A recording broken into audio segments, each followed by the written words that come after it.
A little longer than usual. There, okay, there it is.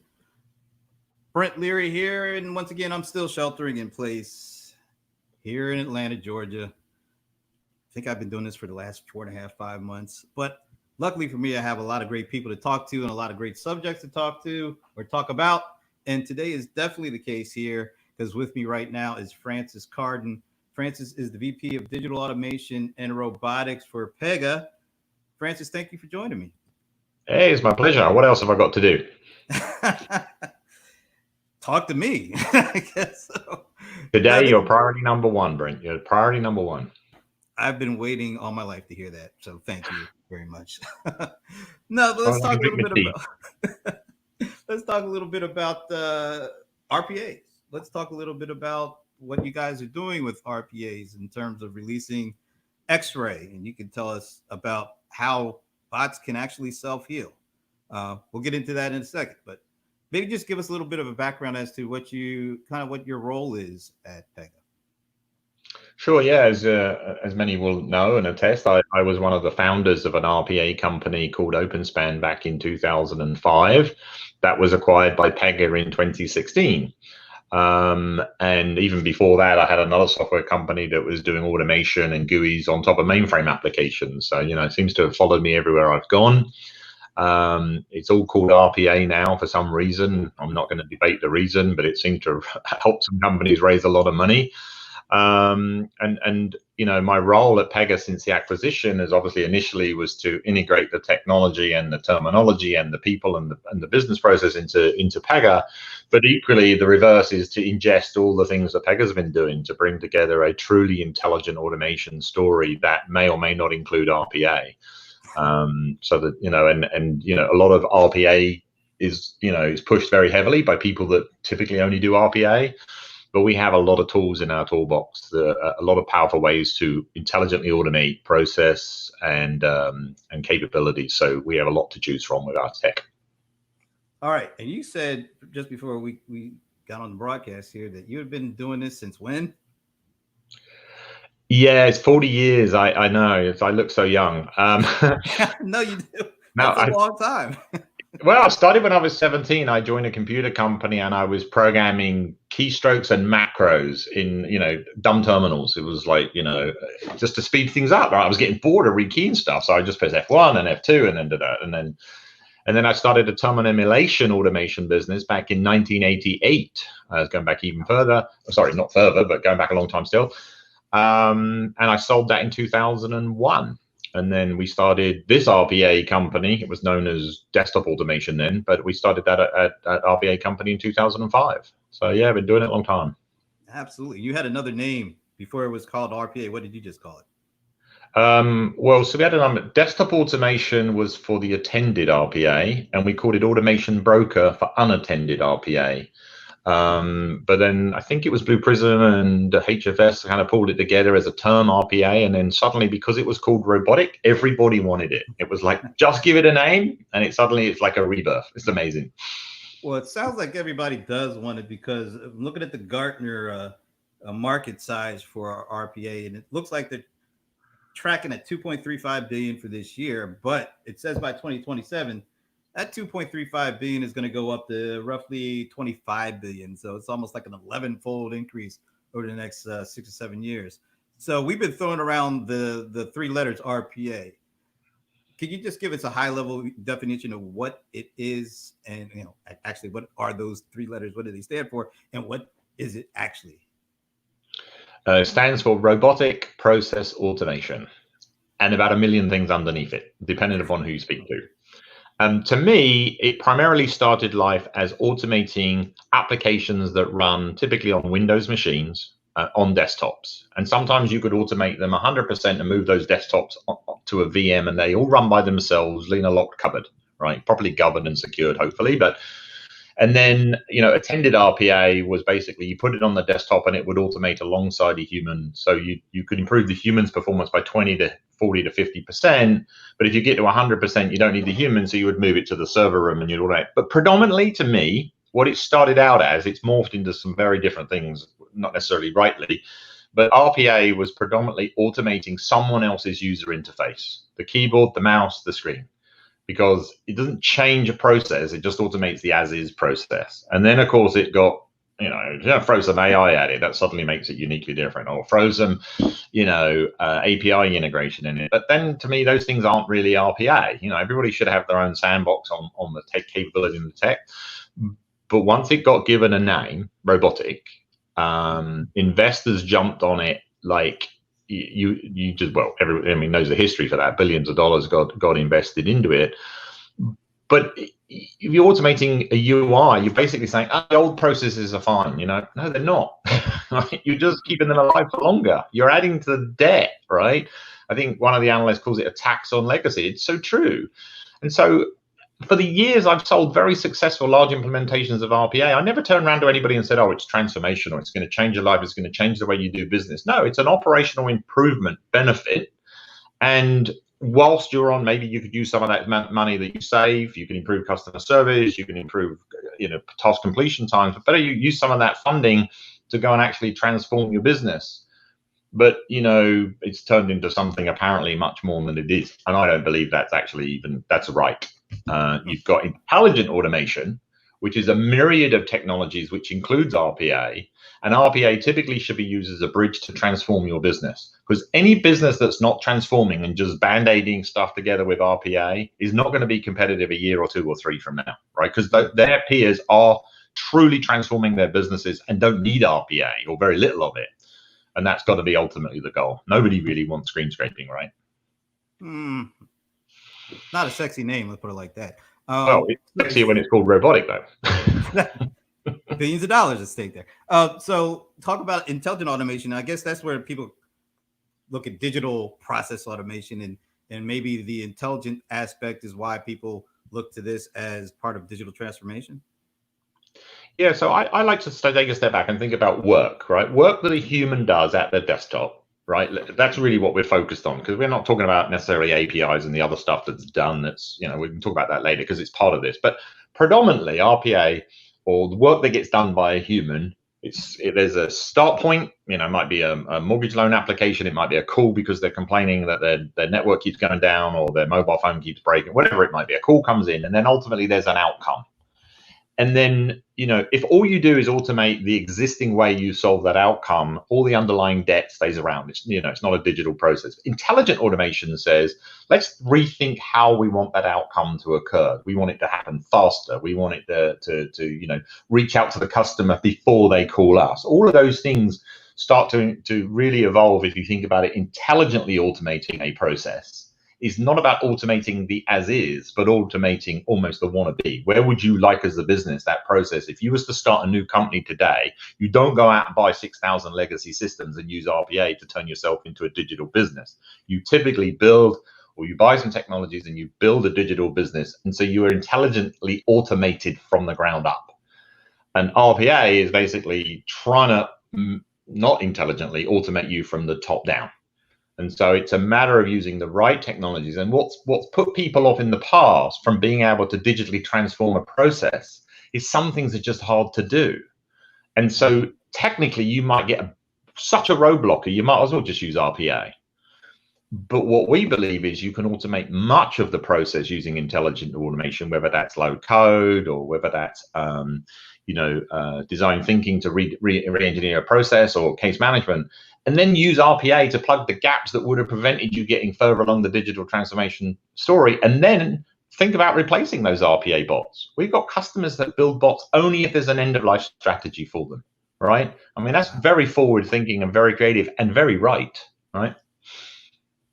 That's pretty Does interesting. that make sense? Makes a lot of sense. I'm popping up a comment that one of my buddies, Alan Berkson over at Freshworks, has on this subject. It also sounds like RPAs, they're great for, like you said, automating routine kind of mundane tasks. And if the processes that are making up those routine tasks are bad processes, like you said, it just speeds up the failure, and makes the failure more consistent in achieving as long as you run those processes. But when it comes to actual transformation, that's in intelligence, that's where I guess the umbrella of DPAs come in. Yeah. So listen, we both lived in this world for a long time.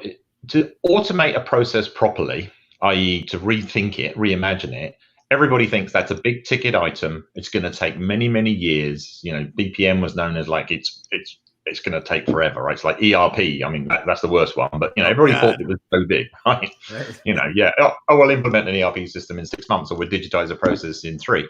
People never believed it, and the reason that business turns at RPA is because they didn't believe it. There was a conflict between IT, we're too busy, we're just keeping the lights on, and business said, well, we need to improve the process, right? Or at least improve the operational performance of an existing process. But what's changed, DPA, intelligent automation, is that there are new technologies that do not require you to rebuild the process from scratch in years. You can do them in weeks. We've got customers rebuilding processes properly in days and weeks.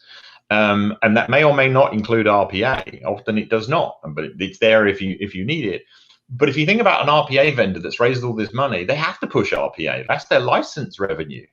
Now, what they've done is they've said, well, let's add some intelligence to RPA. Let's add OCR and some AI around document reading and let's add some API integration. It's like, well, that's then not RPA. That's the stuff we've always had, maybe done better than before. Give everybody that. But I do not believe a digital transformation platform should be built on screen scraping. No enterprise, no CTO I've ever met says, yeah, we're going to go and buy a screen scraping platform, or okay, be fair, an RPA platform to digitally transform my business. It doesn't happen. And so low code for me is the movement, and underpinning low code is that citizen developers and IT can collaborate together to look at a process and say, how can we improve this process dramatically, right? Almost throwing away the existing and just say, well, imagine that we were allowed to dream, and this is what my perfect process would look like. And then a few buttons later, you've actually said, well, we can start to do that in these days and weeks instead of these years.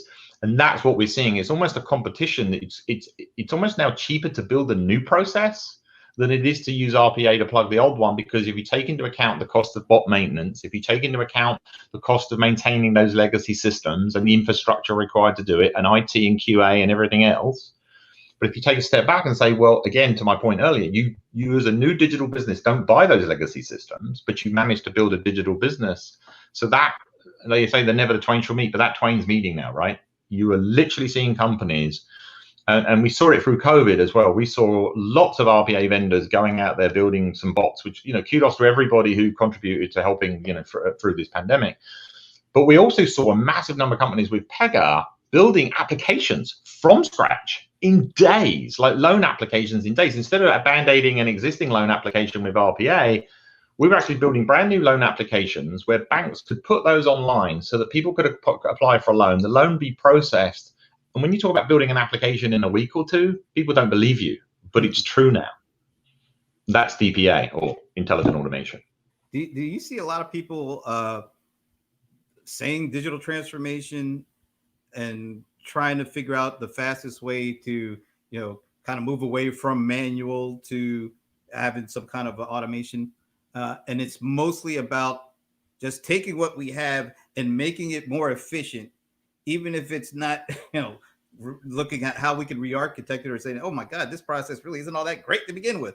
Do you see a lot of folks jumping directly to, just taking what we have and automating it so it's more efficient and cheaper, but it's not nearly as good as it could be? Well, I like to answer that with that there's a lot of analysts and reports out there about bots that break and the failure of RPA to reach scale. There's a ton out there to read about that, and I have a very strong view on that. But I say, regardless of whether you've been successful with RPA or not, and many have not, but even if you have, what next? You're not going to sit back and go, go pat yourself on the back and go on holiday for 5 years, right? And say, well, we're done. You've got to relook at those processes, because that ROI is not there. You get it, but that ROI gets eaten up, right? It gets put into the standard budget, and then you've got to, maybe have to service more customers, or you maybe have a threat for competition, especially with these digital banks and these digital insurance companies coming along that are competing with the traditional banks. So intelligent automation, you can start with it and use RPA, or you could use RPA and come back to it later. But every one of our clients, is whether they're successful with RPA or not, needs intelligent automation, and that's the depth and breadth of DPA, or as Gartner calling it, hyper automation. I think HFS call it intelligent process automation. Whatever the acronym, it's about doing it right now, and the time is now when we've got to automate these processes correctly, and that is the conundrum. The word automate implies automating something as is. Why does the word automate count to building something new? It kind of is an oxymoron. You're not automating it, right? And I think of computerization as the automation of the way things were done manually. And RPA is just automating computerization. It's still the way things were built to do what used to be done manually. Digital transformation or intelligent automation is about automating the way to do it properly.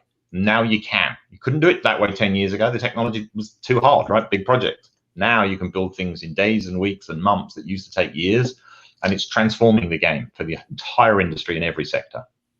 And you guys did a report, I think, towards the end of last year that talked about kind of the biggest challenges with creating bots is deploying them, getting them out there, and maintaining them. And this is where I think what you guys have put together with X-Ray kind of comes into practice, right? Yeah, so a bit like what I was saying before, right? You're automating someone else's UI. So you build a robot, no matter how good, bad, or ugly it is, right? You build it and it works. Maybe it works. It's kind of like, I feel sometimes you run away and just hope it keeps working, right? But that's not a strategy. And so you build these robots, but if somebody changes the UI, or if it was built not particularly well, even if it was built well and you change the UI, you have an issue. But if it's not particularly built well because the underlying application forces you to hack around it, because some of these applications built over the last 5-10 years have got very sophisticated with their UIs, right? They pop things up at random. They become really UX experiences for consumers, but they're really hard for RPA to navigate. So bots would break a lot. And then, I think one of the analysts says, don't automate more than 6 apps at once. Well, some people have got 10 or 15 or 20 or 30 apps in a process, right? So that's easier said than done, but they will break.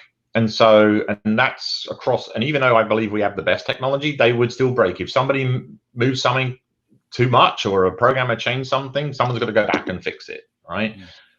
What X-Ray does is it actually looks deterministically inside the memory of the computer, and that all stems from our patented deep robotics. We started the company in 2005 with deep robotics, unlike all the other vendors. So we wouldn't break as often, but that we could still break. So what we've done with X-Ray is actually enable the AI or the engine of X-Ray to see all of the attributes of all of the underlying objects in memory. And it only uses the identification capability that it knows is going to be unique, not likely to change. And even if it changes in real time, it can say, hey, listen, there's 2 objects that now match. I need to find something else that makes it unique. Oh, that'll do.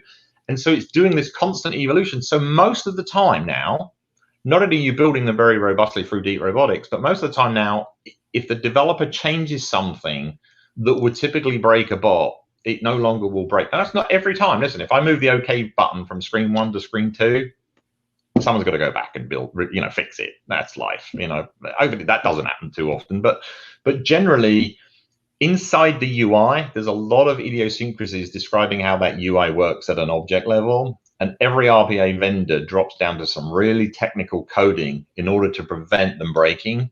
But that now becomes a really experienced developer to implement. What we've done is said we don't need that level of experience anymore. It will just do it itself. In fact, a few people keep saying, hey, can we see a demo? I'm like, there's now nothing to see.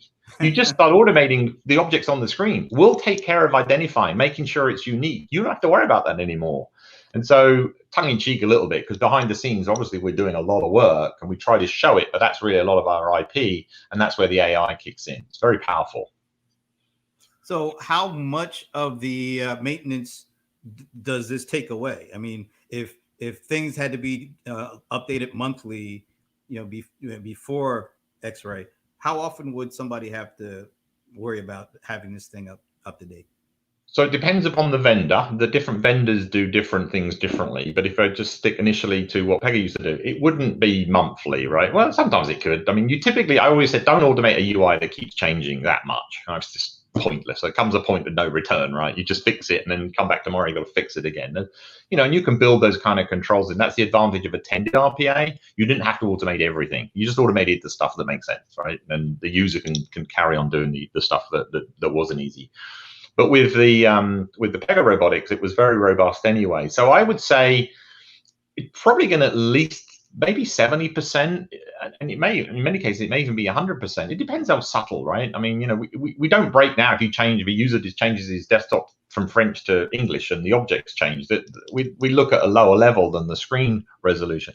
But we see a lot of RPA vendors reverting to OCR to fix things at the object level when they can't see inside that object.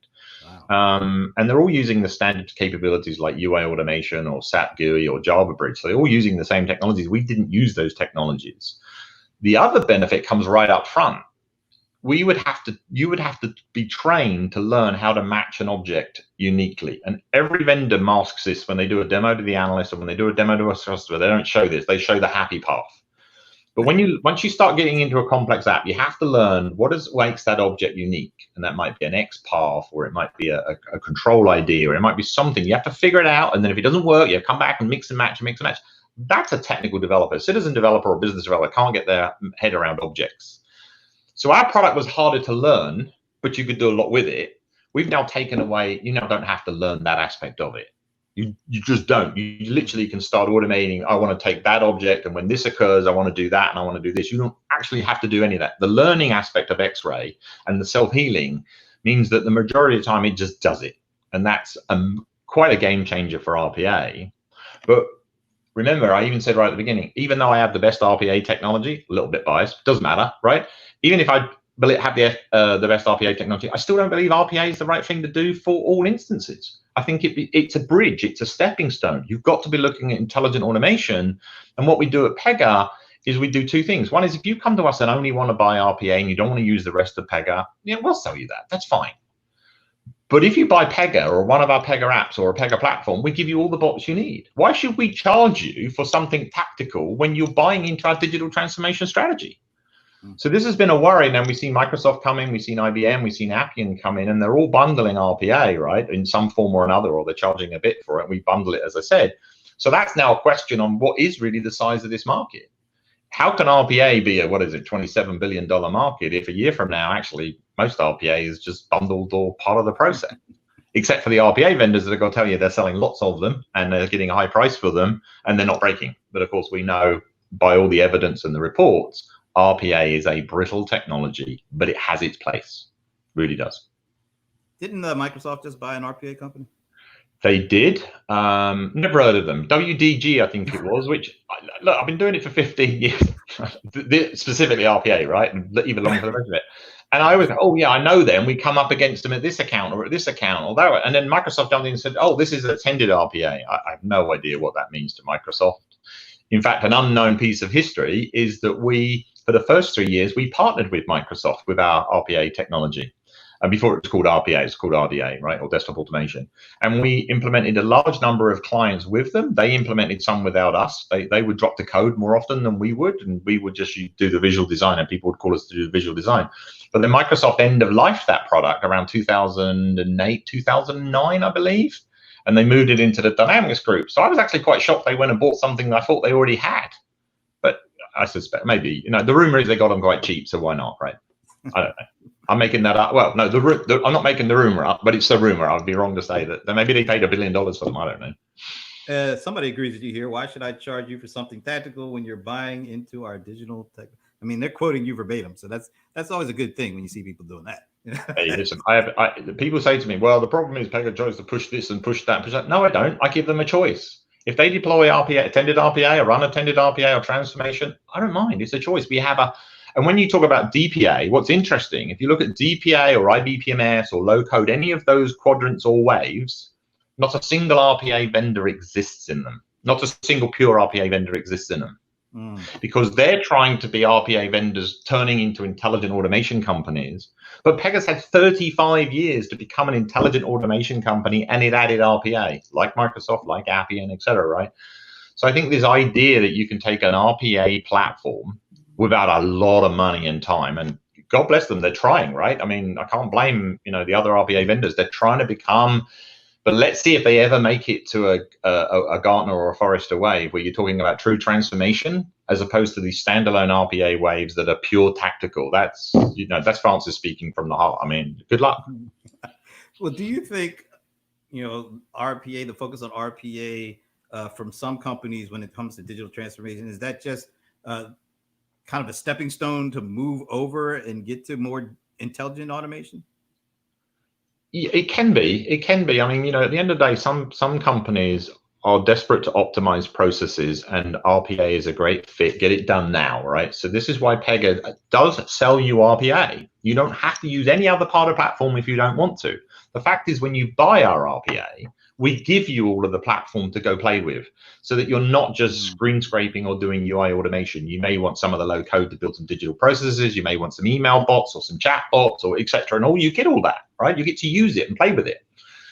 But you also have the choice to buy any other part of the Pega stack. You can buy the platform or customer service app or a KYC app, and we give you all the RPA you need. So the choices you have is buying RPA from an RPA vendor and then go choose your intelligent automation vendor, or hope that the RPA vendor will get to be intelligently automation strategy in the future.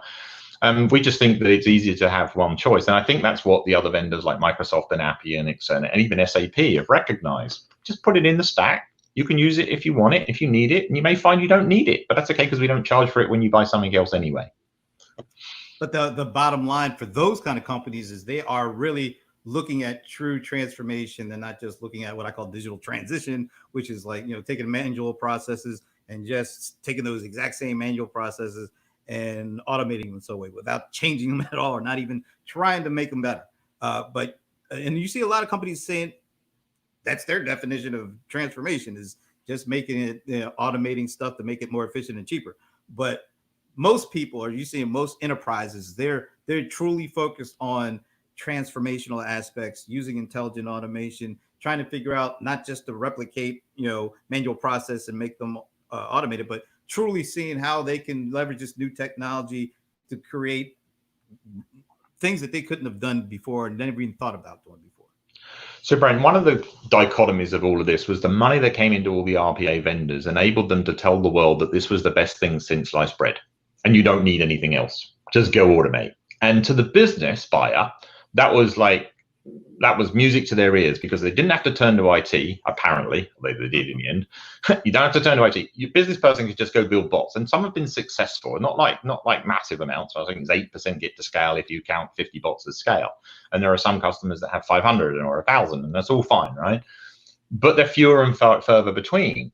And so the problem is, I think what we've seen over the last 2, 3, 4 years is massive amount of money come into it. That money continued to push this evangelism that RPA is more than the best thing since sliced bread. It's the second coming, right? I mean, it's just miraculous. But we're now seeing the tail end of that. It's like when a storm comes through, and the sun shines. We're seeing that come through, and we're seeing people looking at the other end and go, wow, that was a heavy storm. I now need to look elsewhere to actually truly digitally transform. RPA has its place, and we've got some massively successful customers with RPA. But since the acquisition of Pega, those customers are also looking wider, and it also becomes departmental. If I've got a team of 100 people and I'm a business lead and I just need to optimize and get 20 people automated, or a percentage of the 100 automated, or whatever it might be, why not try it? The problem is someone's got to support it. There's a maintenance cost. There's a breakage cost. It's a tax, right? And then there's the cost of the bots. So I think we're seeing really the people that started 4 or 5 years ago are definitely reaching that cycle where they're going, all right, no more bots. We've done all we can. Those people typically turn to what next? And that's hopefully a digital transformation platform like Pega, or low code, or whatever it might be. But you've still got a few at the front end, and those front end tend to be much smaller companies. If you look at some of the RPA vendors now, the number of bots they're selling, I mean, their average deal size must be, based upon their revenue and their customer accounts, their average deal size must be like 15 to 20K, right? I mean, so what, 3 or 4 bots or 5 bots? It's just, that's not really, you and I are not really here to talk about, the thousands of small companies. There's thousands of big companies who are truly doing digital transformation and or not using RPA or using it successfully. But it's a mix. It's just, it's the same with AI. When somebody was it 2 years ago, I think, Brent, somebody said, oh, we're now going to have intelligent RPA. What the heck does that mean? I've now actually made our RPA intelligent with this self-healing learning, but let's not forget the fact we're automating someone else's UI that we pay humans to interact with. The level of, look at your home central heating system and a Nest thermostat. It's not that smart, is it? I mean, great, you can figure out when you wake up and when you go, what's it been doing in COVID? It's like, nobody's leaving the house. I don't know what a Nest thermostat is made of COVID. Can somebody go to bed so I can figure out when to turn the heat down? Dude, I'm not supposed to be laughing as hard as I am now. Sorry. This is great. Well, let me ask you one last kind of, I guess, decent question here. So has COVID changed people's, I've seen where it's accelerated people's need to go through the digital transformation process, but how much has it changed what they think of digital transformation? Because some people, look at it one way, maybe before COVID, maybe it was because they wanted to kind of just do certain things. They were kind of looking at it at this, and has COVID opened it up to digital transformation is more like this, and they know they have more to do because customers are expecting different things, and because this situation has made certain things more important than like overnight more people were buying groceries online because they couldn't get out, and so that businesses have changed because of huge behavioral change that customers had to go through. Are you seeing companies look at digital transformation differently? And if so, does that difference make them more dependent or provide more opportunity for intelligent automation? Absolutely. I mean, I could just say yes, and then we could end the conversation. But let me explain what I mean by that. And Okay. it's not just complex. You're paying people to come in at work every day and sit at their desk and work through those processes, right? So two things happened. One is everybody was forced to work from home, and you had to try to figure out how those processes and collaboration was going to work. But also the volumes went up significantly. I mean, not just the numbers of people and companies applying for these loans, but healthcare companies and tracking, and the whole thing went off the. And I think what happened is all of the senior management just went, we can't. If we're in this position again, if there was another again, God forbid we are, we can't even react to this properly. What was it? Something like 8-day wait times or 30-day wait times on some call times. I mean, look, the call volumes were massive. And so this idea that we've been moving kind of indirectly and directly online anyway. I mean, I don't go into I haven't been into my bank for years. I don't even walk into a mobile phone store, but many people do, and the businesses have to continue to support that. So this shift forced them to provide a much better digital experience to deal with volume, and putting RPA, which is designed, and applications that were designed for a particular type of volume, putting RPA on the front of that and saying, oh, we're going to make this a self-service portal through a chatbot and have RPA in between. I'm telling you, that's not where you want to be going. But people did do that, and there was some great quick wins, like in healthcare, taking on the number of patients or testing, and but pretty much most of the RPA through COVID was around batch-like processes, lots of spreadsheets, rekeying, data entry, etc. But those processes wouldn't exist if you digitize them. Why should you still be receiving some of these documents? And there was one particular bank, the Bavarian bank. It was a very manual process. It was still the old days. You go into a bank, you'd fill out a form, and somebody would rekey it. Well, how do you do that in a applying for a loan when you're not allowed to leave your house, let alone visit the bank? And the bank people aren't there because they're at home too. So we actually digitized some of these processes, back to my point, in days and weeks. Took that process that was entirely manual from scratch and built a process that meant it could be done from home, it could be done efficiently, it integrated with your back-end systems, and you've now got a digital process done right without the band-aids in between. And that itself, those successes have been being pushed through the industry, and people going, I didn't know you could do that. And there's been a lot of that. I didn't know you could do that. And so digital transformation is waking people up to this low-code movement, right? Orchestration of work, digital transformation, building apps quickly, digitizing processes. And the people that were so adamant that RPA would really help, and it has helped, don't get me wrong, it has helped, realize that maybe for the same amount of money or even less, and for less overhead, you can actually digitize those processes. If we can digitize a loan process, taking the human walking into the bank and the bank agent being in the bank out of the way in less than 2 weeks, I'm telling you, there's a lot of processes out there that are right for that. Francis, this has been great, man. I didn't know if I was going to enjoy talking about robotic process automation as much as I have. So I appreciate you making it actually really interesting and kind of fun too. I'll even put it to that level. But this has been great. Where can people go to learn more about like some of the stuff we just talked about?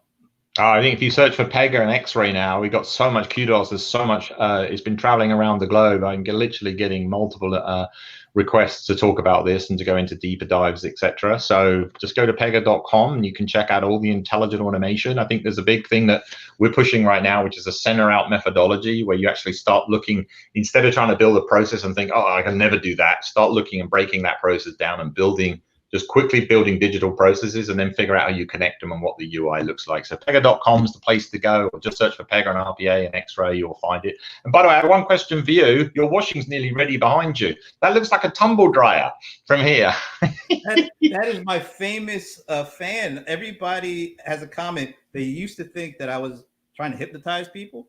So I just let the fan play and then let them stare at it. And then I would start asking them questions that they would have to be truthful. Joe 90 stuff, because you were half covering it. It just looked like your washing was going around in a tumble dryer. And I was at a laundromat. It never fails. It's an attention grabber. Otherwise, it would just be a very plain background, man. I got to have something. No, it's fun. This has been good. I've enjoyed it too. And anytime, love speaking to you. Absolutely, man. Thanks again, and have a great rest of the day, and stay safe and healthy down there. Ditto, my friend.